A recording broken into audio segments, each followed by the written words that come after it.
শরীরে গাঁজার প্যাকেট বেঁধে পাচারের মুখে বহিরাজ্যের দুই যুবক আটক চুরাইবাড়িতে।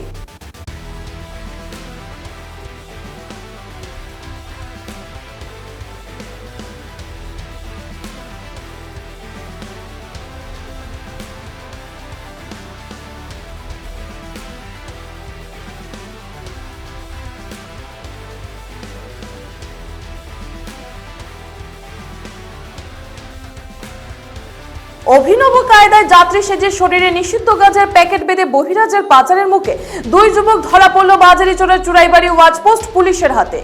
এ কাণ্ডে ধৃতদের মধ্যে রয়েছে সৌরভ কুমার ও তুফানি পাসওয়ান। ধৃতদের বাড়ি বিহারে। জানা গেছে তারা মঙ্গলবার বিকেলে ত্রিপুরার আগরতলা থেকে গুয়াহাটিগামী একটি নৈশ বাসে চেপেছিল। গাড়িটি চুরাইবাড়িতে পৌঁছালে দলবল নিয়ে তল্লাশি করেন গেট ইনচার্জ প্রণব মিলি।